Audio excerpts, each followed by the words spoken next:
encuentro. Es un gusto saludar a la doctora Elvira Concheiro, que por cierto, quiero hacer énfasis, doctora, usted tiene un amplio reconocimiento por los colaboradores de A Barlovento Informa, encabezados por Ángel Guerra, pasando por Miguel Candia, que acaba de estar con nosotros, Josefina Morales, todos ellos, bueno, consideran que la mejor decisión del presidente de la República recayó en usted porque va a cuidar muy bien los dineros del pueblo. Y bueno, pues eso nos llena de aliento, de alegría. Muchísimas gracias, doctora. ¿Cómo está? Lourdes, muchísimas gracias por esta invitación y por tus amables palabras. Me da muchísimo gusto estar esta tarde con ustedes aquí y poder comentar esta nueva tarea, este nuevo encargo que tenemos. Doctora, fíjese que ayer nos dimos a la tarea aquí en A Barlovento Informa, mis compañeros y su servidora, a buscar pues parte de los posicionamientos que hubo por su nombramiento en la Cámara de Diputados. Y nos llamó sobremanera el de Gerardo Fernández Noroña, un admirador de usted, hay que decirlo, y de profesión sociólogo, hizo énfasis en ello también, y ahora me da mucho gusto que estén llegando tantos sociólogos al gobierno, era necesario. ¿Le parece bien? Le invito a que escuchemos un fragmentito de lo que dijo Gerardo Fernández Noroña hace unos días. Adelante, Karen. La oposición es mezquina y muy mezquina. Para ellos el perfil de un tesorero, tesorera, tendría que ser un tecnócrata, corrupto hasta la médula, que permita negocios al cobijo del poder, que utilice los recursos del pueblo en beneficio de la oligarquía y de un puñado, y que se caracterice por hacerse de la vista gorda frente a los actos criminales del presidente de la República cuando gobernaba el PRIAN, que no me cansaré de decir que ahora ya se casaron y ahora van unidos a la elección. Se casaron por el civil y por la iglesia. Ofició el señor X. Y ahora vienen a denostar a una extraordinaria mujer, a una extraordinaria académica, a una mujer de izquierda de toda la vida, con amplísimo reconocimiento académico y con amplísimo reconocimiento político. La oposición estaría en desacuerdo de que a un poeta lo nombren secretario de Hacienda, pero Benito Juárez pensó diferente y nombró a Guillermo Prieto. Pensarían que a un abogado como Melchor Ocampo no habría que darle nunca una oportunidad, o que a Matías Romero o a José María Iglesias, gigantes todos liberales del siglo XIX y secretario de Hacienda del gabinete Juárez, dirían que no tienen las prendas y las calificaciones. Como no habían sido antes secretarios de Hacienda, ¿cómo van a tomar la experiencia? ¿Cómo va a tomar la experiencia a la izquierda? Si no es haciéndose en la brega, en la lucha, en la responsabilidad, en las tareas. Elvira Concheiro es una mujer con su vida académica hecha, muy seria, que no aceptaría este cargo si no pudiera asumir. Va a ganar muchísimo menos que lo que gana en la vida académica, porque los sueldos en nuestro gobierno son muy austeros y simplemente las calificaciones y los grados que tiene le dan un ingreso, pero mucho más alto que el que puede tener en la tesorería de la Federación. Es una mujer integérrima, que a los compañeros les hace ruido que sea socióloga. Pues acostúmbrense a que los sociólogos vamos a tener cargos cada vez más importantes. Yo también soy sociólogo de la UAM. Ella es además maestra y doctora en esa área. Yo diré que en mi caso, más que sociología, tuve una formación marxista muy sólida. En la Universidad Autónoma Metropolitana, mucha honra. Y esta mujer que viene de la izquierda de toda la vida, pues les parece que no cumple el perfil. Les gusta más el perfil tipo Luis Videgaray, que está prófugo de la justicia.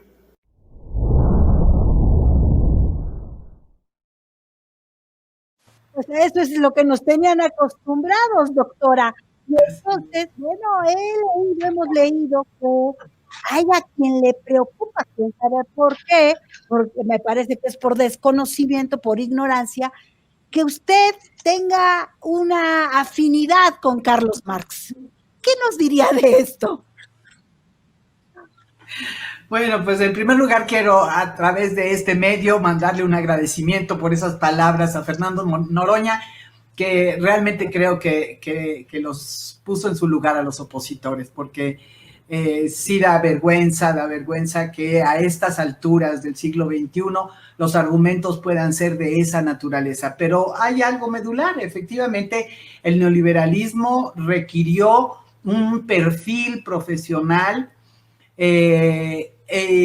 una ideología, que eso es lo más notable, una ideología que desechaba las humanidades, desechaba las ciencias sociales en general y decía sustentarse para cargos políticos, para cargos de gobierno, en tecnócratas, en profesiones de áreas duras y cosas así. Yo creo que mucha ideología ni siquiera se cubre plenamente ese propósito durante los gobiernos neoliberales, pero lo que sí hay es un encubrimiento con eso, en muchos momentos de malas prácticas y en otros momentos de una ideología encubierta y de una política y una orientación política encubierta. ¿Para qué? Para favorecer a los sectores más privilegiados y a sectores minoritarios. Entonces, creo que no se puede decir, como lo podemos decir nosotros, con toda franqueza y con toda libertad y hasta con todo orgullo, que nosotros tenemos una vocación política, que nosotros tenemos una ideología y unos valores y principios que nos hacen justamente ir en el camino contrario, que si realizamos cualquier operación, cualquier encomienda de gobierno, es para favorecer a los más desprotegidos, para ver por qué esas desigualdades por lo menos se atenúen, si no es que desaparezcan, porque ese es nuestro propósito. Pero bueno, sabemos que esos son procesos, que las cosas se hacen bien, las queremos hacer con toda seriedad. Y en eso, desde luego que a mí, yo lo puedo decir con todo orgullo, estoy convencida que Carlos Marx me ha enseñado muchas cosas. Desde luego, estas visiones de vida, estos propósitos de vida más generales, pero también a un manejo mucho más serio y mucho más profundo de lo que son las tareas de gobierno, de lo que son los fenómenos políticos y los fenómenos administrativos o económicos o sociales en general. Que en eso nos permite una visión de conjunto, que nos permite una visión de totalidad social, ver las interrelaciones y con eso también poder hacer mucho mejor una tarea que vista como una pequeña parcela o un fragmento que no tiene nada que ver con la política, nada que ver con otras áreas de gobierno, etcétera. Bueno, pues hace que sea insensible uno al conjunto de las tareas que está haciendo este gobierno. El gobierno lo ve completo, lo tiene que ver completo, tiene que favorecer en general a esos sectores.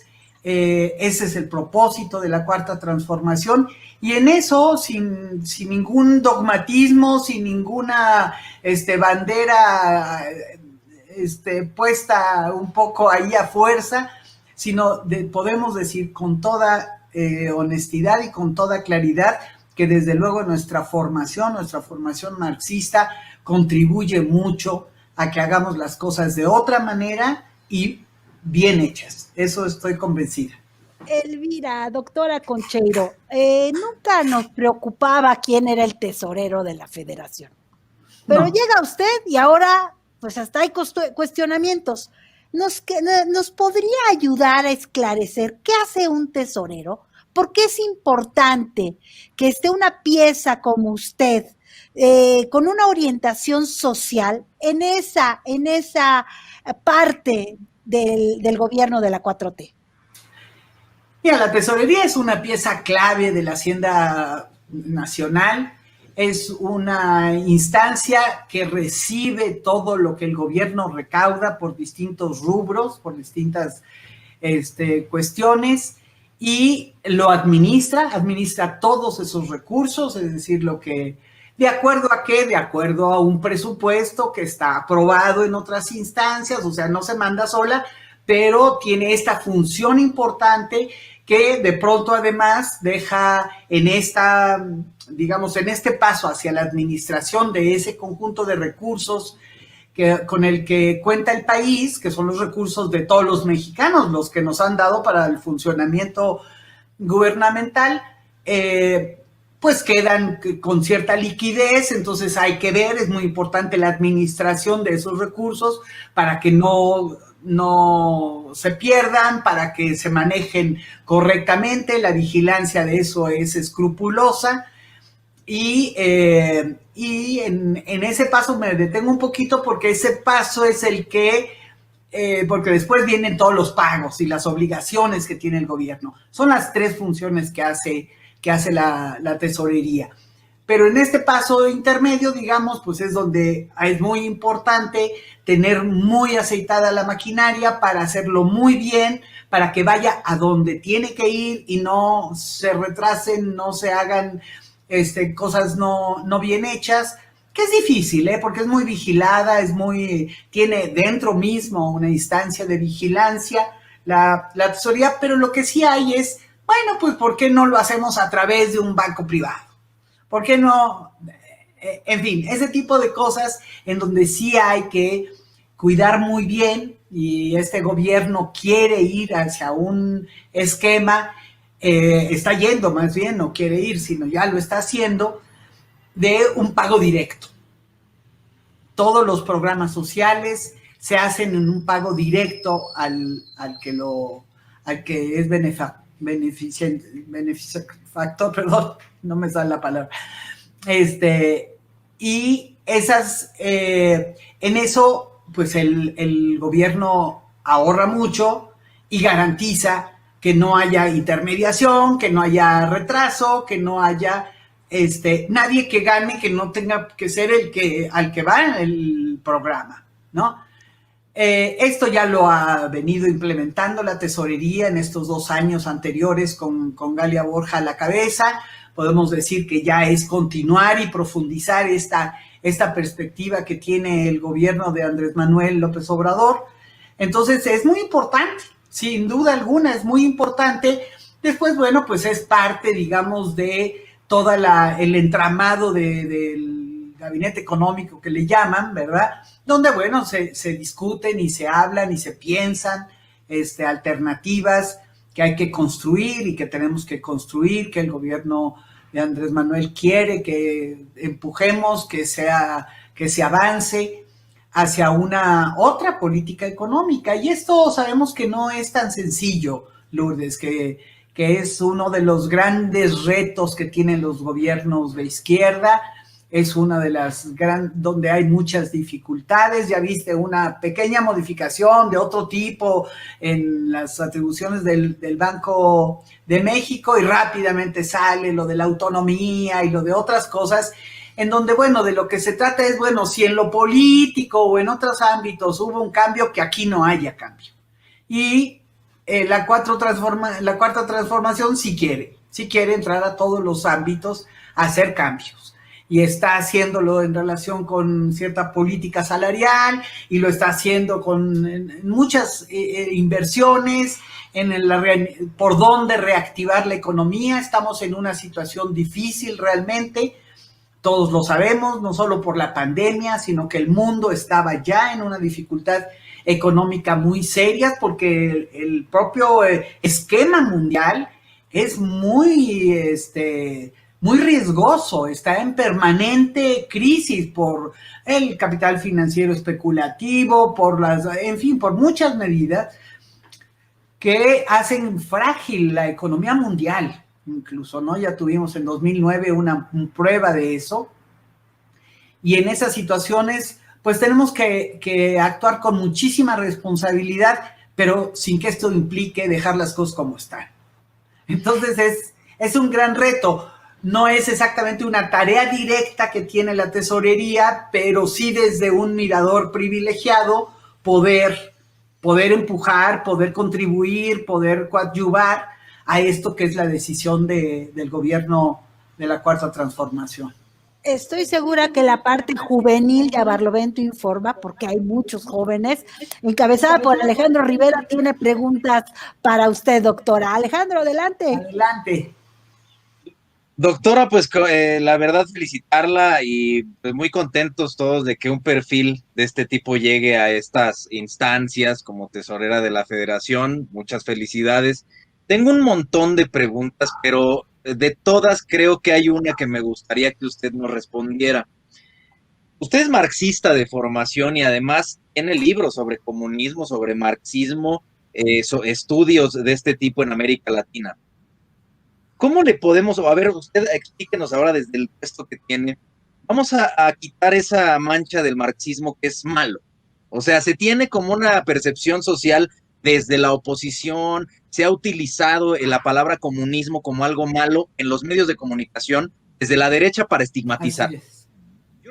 Yo no creo eso, por supuesto que no, también en mi formación, por mis ideas, pero hay un estigma.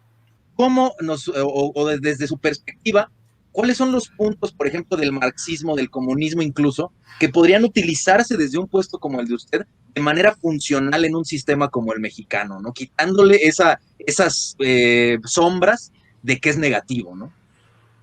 Sí, es muy importante, Alejandro, muchas gracias por tu pregunta. Yo creo que es muy importante porque lo volvemos a ver ahora en toda esta, digamos, ola que ha habido, reacción muy poco reflexiva, muy poco, incluso respetuosa, no tienen respeto por las personas, por las mujeres, ¿no? Que yo lo reclamé en la Cámara de Diputados porque me parece que sacar ese tipo de cuestiones de si las mujeres somos esposas de o lo fuimos, no importa, seguiremos siendo con esa sombra de cualquier hombre, del padre, el hijo, el hermano, en fin, ¿no? Que son expresiones de misoginias y de machismos que hay que extirpar. Bueno, eso es aparte de lo que tú me decías, pero aprovecho para decirlo. Esa reacción es parte de un proceso largo que tiene, sobre el cual se fundamentó el neoliberalismo. El neoliberalismo surge justamente con una derrota política del comunismo, del socialismo real, y se da casi en paralelo una cosa con otra, de tal manera que se montaron sobre eso. Es parte de esa ideología que convierte al comunismo en un fantasma negro y peligroso que hay que erradicar. Y a Marx, además, fíjate, nada más que operación más increíble, a Marx en el culpable de todo eso, aunque hubiera muerto 100 años antes, o no tanto, pero muchos años antes de esos experimentos políticos. Hay una mezcolanza, hay mucha ignorancia, pero hay que hacernos cargo de que es una derrota política, ideológica, que ha habido en los años anteriores. Una buena parte de la izquierda se la compró también, dejó de leer a Marx, dejó de considerar que se tenía ese proyecto, y lo tenemos como una tarea, y lo digo porque las cosas tenemos que trabajarlas con mucha seriedad. Nosotros tenemos esa obligación de decir, no tenemos respuesta de qué sigue al capitalismo claramente. Estamos en experimentos, en reflexiones, en propuestas, pero esto no existía en el siglo XX. En el siglo XX, bueno, había una certeza y era que aquello que se había construido. Ahora tenemos que ser mucho más creativos. Y en eso es justamente en lo que yo recupero más a Marx. Que Marx tiene esta propuesta de una transformación sobre la base no de un ideal general, de abstracciones, de un modelo hecho a medida de no sé quién, o desde el escritorio de Carlos Marx, aunque haya sido un genio, para nada. Marx es un político, un revolucionario, que lo que busca es transformar la realidad a partir de las condiciones realmente existentes. de esas condiciones. Entonces, y siempre consideró que el comunismo era ese movimiento transformador que implicaba, pues, entre otras cosas, pues, la libertad, la emancipación de los trabajadores, de esas las opresiones múltiples de las mujeres, de los pueblos originarios. De esto nos habla Carlos Marx. Entonces, claro que a los poderosos siempre les ha molestado, es peligroso en esa medida, ¿no? De que nos da muchas herramientas para conocer y saber por qué tenemos que superar este régimen, pero no nos da recetas. Y yo lo he enseñado toda mi vida como maestra de Carlos Marx. No da recetas, nos da un pensamiento complejo, nos da un pensamiento crítico, nos da herramientas valiosísimas, pero después toda la tarea la tenemos que hacer nosotros.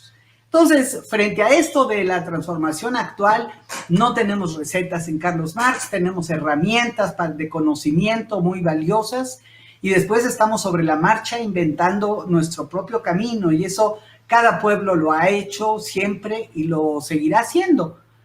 Por mucho que quieran inventar que ahí viene un monstruo que ellos traen construido en la cabeza a la derecha, en realidad ese fantasma no sale de Marx, sale de los enemigos de Marx. Eso es lo que tenemos que tener muy claro. Y lo otro, en qué sí, en concreto, aparte de esto que me apasiona mucho decirlo, porque creo que ha sido uno de los esfuerzos mayores que he hecho como marxista y como profesora del pensamiento de Marx en nuestra universidad, que se aleje de toda formación dogmática, de toda formación rígida o de fórmulas. Esto, porque además el mundo de hoy está mucho más complicado que lo que podía pensar Carlos Marx. Con esto no quiero decir que no nos dio herramientas para lo de hoy. A todo lo contrario, creo que fue un visionario y que sus análisis críticos quizás sirven más para el mundo de hoy que para el propio de Marx hace 150 años. Pero sí creo que nosotros tenemos un gran reto con estas transformaciones que se hicieron durante estas 3 o 4 décadas anteriores. Tenemos un reto que los procesos, las experiencias de América Latina nos habla de qué difíciles y cómo no hay un solo camino, aunque haya cosas muy comunes, una necesidad común, una solidaridad común, muchas cosas que son muy valiosas, pero no tenemos completo el panorama y para decir, miren, es por aquí, llegamos y tal cosa. México, por ejemplo, pues tiene una tarea fundamental que lo estaba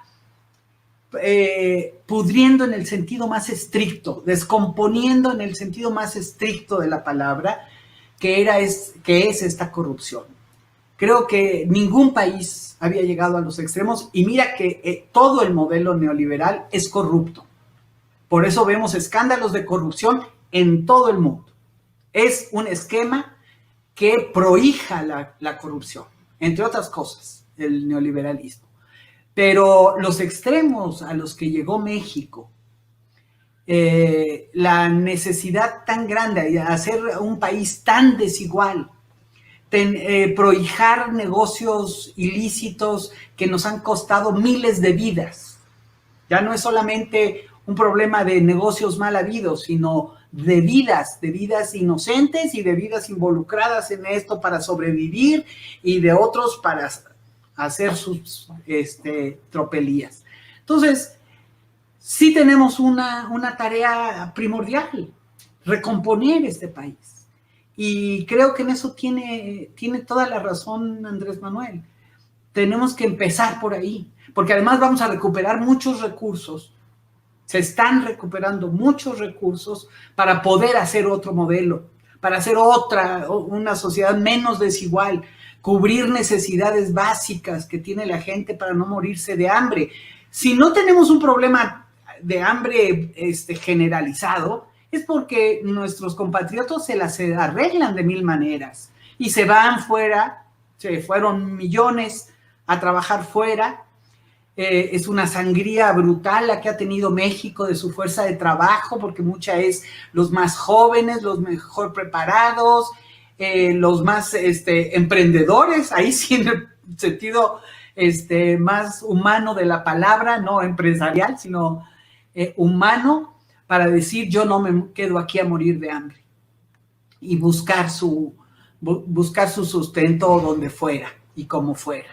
Y otros que, bueno, pues encontraron este negocio espantoso, con el que arriesgan la vida y con el que se descomponen ellos mismos. O sea, una cosa muy, muy, muy complicada, muy difícil, pero sí tiene su raíz en esta descomposición, tanto del poder político como del poder económico y de esas condiciones de desigualdad brutales que prohijó este modelo neoliberal. Entonces tenemos ahí una tarea que es en la primera que hay que concentrarnos, tenemos que ser exitosos en esa tarea de sacar de ese agujero negro, de esa terrible degradación a México, para poder, a partir de esas condiciones, pensarnos como una sociedad muy diferente, que se está creando además, porque las luchas del pueblo de México, de los maestros, de los indígenas, de las mujeres, ya dan muchos elementos para el tipo de México que queremos, ¿no? Pero integrarlo en un proyecto que al mismo tiempo erradique de raíz la desigualdad, la explotación sin mesura, eso tenemos que integrarlo conforme avanzamos. No llego a hacer el socialismo en la tesorería, me queda clarísimo. No hay esa posibilidad, no está en ese proyecto, solo en la cabecita loca de los miedosos que cuidan privilegios, ¿verdad? Esa es la verdad, solo en su cabeza está eso. En la nuestra, que somos gente seria, sabemos que los procesos maduran y que son los pueblos los que lo determinan, ninguna persona llega y hace lo que se le da la gana. Yo creo que este gobierno ha sido un gobierno muy responsable en esta materia y la tenemos difícil, siendo frontera con Estados Unidos, teniendo todo esto que he mencionado como condiciones de dificultad. Y eso nos obliga a ser mucho más serios y mucho más responsables para que este proyecto de este gobierno llegue a buen término, tenga buenos resultados, esté avanzando, pero de una manera muy sólida y acompañado de una variedad de sectores sociales, porque esta es la condición de este proyecto, no es de uno solo o de alguno solo. Desde luego que se está privilegiando a los que más lo necesitan, pero como dice bien la frase de nuestro presidente, por el bien de todos, porque estamos todos en ese saco, en el mismo saco, ¿no? No tanto por estar sufriendo las mismas diferencias o de dificultades económicas, sino porque eso descompone al país en su conjunto. Entonces, a mí me entusiasma mucho estar en una tesorería en la que se está velando por recursos públicos para destinarlos a programas sociales. Eso me entusiasma muchísimo. Vamos a ir cerrando en aras del tiempo con la convicción, con la solicitud, doctora, de que usted sea una participante frecuente en A Barlovento Informa. Los comentarios son de verdad interesantes y de una total aceptación de la designación que hizo el presidente de la República, de un agrado social. Ojalá y que esté con nosotros pronto, pero yo quiero hacer una última pregunta, si me permites, Alejandro, y es algo como más al interior de Elvira Concheiro. Una luchadora social. Le habla al presidente de la República, se reúne con el presidente de la República y le dice: Elvira, quiero que seas la tesorera. ¿Qué piensa en ese momento Elvira? ¿Cómo se siente? ¿Y qué reto se hace en su cabeza? Si nos los puede transmitir. ¿Cómo no? Pues mira, bueno, tengo que ser sincera que me sorprendió. Yo lo venía haciendo desde mi trinchera todo lo posible por contribuir a estos cambios, por empujarlos, por hacer, estoy en un ambiente que ha habido un poco de dificultades para entender, se siente en un sector, el sector académico, se siente un sector privilegiado o algo así, que no siempre entiende bien lo que está pasando, o por lo menos al principio. Creo que poco a poco va tomando otro derrotero, pero sí hay sectores ahí entre mis compañeros de trabajo y mis compañeras que se les ha dificultado comprender. Entonces yo estaba muy metida en esa tarea, en esa convicción de que en ese ámbito hay mucho que hacer. Así que cuando me habló el presidente, pues fui sorprendida por la propuesta. Sí, también de entrada uno mismo tiene una información de que tantos años que te dicen, no, esto es para por lo menos economistas, o por lo menos, ¿no?, un técnico, es una tarea muy técnica. Entonces no dejé de comentárselo al presidente porque esta fue mi primera reacción, pero la verdad es que muy pronto entendí que se trataba de otra cosa, que se trataba de empujar una tarea política de la mayor importancia, de dar un mensaje como el que está recibiéndose ahora, del que tú me hablas, de que las cosas se hacen de otra manera en este gobierno, con otra intención y con otra visión de las cosas. Entonces, esto es lo que me expresó abiertamente y lo dijo después en la mañanera el presidente, de que, bueno, lo que se trata es de personas que tengan toda la honestidad y toda la comprensión de hacia dónde va este gobierno. En esa medida, pues me sentí muy, muy honrada. Primero fue sorpresa, pero después pues fue una cosa que me sentí muy honrada y con un gran reto en mi vida, ¿no? De cambiar. Yo tengo toda mi vida en la universidad. Entonces, bueno, dejar mi universidad es un poco así como pero bueno, es temporal y con todo gusto, porque creo que el país nos necesita, que el país necesita de todos y cada uno de nosotros.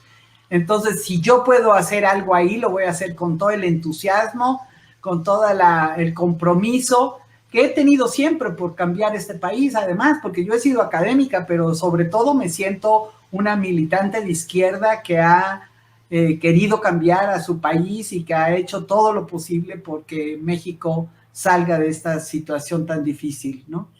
Doctora, pues ha sido un placer conversar con usted. Ay, de verdad, nos llena el alma de esperanza. Creemos que las cosas se pueden hacer bien, que hay una mujer honesta de frente, que, como dice el propio presidente de la República, queda en manos de una mujer el buen reparto, el buen recaudo de los dineros del pueblo, quedan bajo buen resguardo y que se supervisará desde la vista de una mujer con sentido social, más que nada, que vayan a parar los dineros donde deben parar, sin ningún privilegio, como lo veíamos durante años y que dañó tanto al país. Muchísimas gracias, doctora. Muchísimas gracias a ustedes, te agradezco mucho tus palabras y la de todos los compañeros y de Miguel Alejandro, mucho gusto. Y claro que sí, aquí estaré en cuanto se pueda y ustedes quieran. Un abrazo a la distancia. Gracias, doctora. Y mucho éxito, porque en medida de que la 4T tenga éxito, México será un país de vanguardia y exitoso. Gracias, doctora. Muchas gracias, Lourdes, encantada. Buenas tardes. Un abrazo, buenas tardes.